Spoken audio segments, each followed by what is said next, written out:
wanted to take a few minutes, and I'm actually going to probably post this as a response, or at least link it to Dave Canterbury's Bulletproof Bushcraft video. He talks about, in that video, axes and picking things up at yard sales, garage sales, flea markets, and things like that, and how he saved a whole bunch of money. So with that, I want to show a couple of axes that I've kind of developed a hobby with, and I'm continuing on here. The first one I want to show is a double bit axe. I picked this axe head up. It's marked Stanley right here on the bit.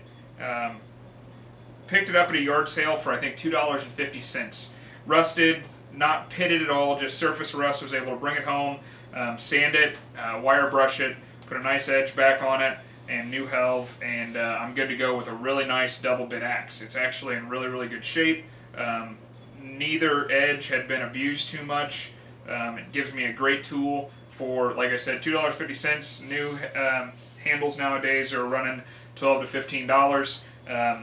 This one I put no time into at all. I just put it back on the head, and I've been using it out in the garage to split some firewood every now and then. The next one I picked up, actually Dad gave it to me, is a small hand axe or hatchet. It's marked Dunlap on the bit. This one was rusted really bad when I got it. Again, no pitting though, so I was able to clean it up. And this one is the first one that I've tried something new on. When I put the handle on this and several others, I apply a real thin coat of epoxy. So that slit that you sometimes get as handles shrink in the future, I have not experienced that with this one at all. Also cord wrap the handle, but I've got a great small hand axe, actually nice enough that I think this one will probably get handed down to my son when he gets old enough to start using some tools out in the timber. Great tool, splits wood really well out here for kindling. Has been a joy to refurbish, bring some life back to, put an edge on, and actually send pictures back to the guy that I got it from, or that Dad got it from, to show him that we can breathe some new life into these old tools. The last one I'm actually really proud of. This is a behemoth. I have not weighed it, but I'd venture to guess you're looking at better than a 5-pound head. It does have some wedge in it, built into it. There's actually a contour line here and here. You can see it's got a classic design down here at the base, and I'll zoom in on this and point some things out, because there's also some really significant pitting here, and then you can actually make out the forge weld where the two halves of the head were brought together and hammered in. The handle is due for another coat of tung oil. I had to sand the handle down to get it to fit properly. This head went through a lot. Now, the location that I picked this head up is just as important as the indicators that are on it. I picked this head up at an estate sale in Virginia, right around just south of Richmond. I gave, again, about $2.50 for this head. It was significantly rusted. Soaked it in some Marvel's Mystery Oil, electric wire brush to get the majority of the rust off, and this pitting is just not going to come off. New handle, and I've been using this out here in the garage to split wood for the small wood stove out here lately, and it's a joy to swing.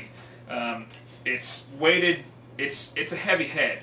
I would compare it with my splitting maul, but choking up on it in this small, I've got a ceiling fan above me for light and things like that, but even in here where I've got a short swing, there's enough weight in that head that I'm able to come down and really impact a log and split it up really well. I'm really looking forward to actually getting out and swinging at something a little bigger. Kind of waiting for weather to break. My stomping ground is underwater right now, but this is a big head for next to nothing money-wise. I've got one other head that I'll get down when I come up and take some close-ups of these, that I'll set down here that's kind of in the process still. It's soaked in oil. The biggest hassle to doing these, especially with axe heads, I've had a Grand Force Brooks small, like 5-pound splitting axe head that I've done the same thing with and actually sold, is getting all the mushroom off the back, because inevitably these things have been used over and over again as wedges for splitting. So I grind all that down, I smooth everything back off, I put a nice clean pole on the back of it, and then I get these things ready to work.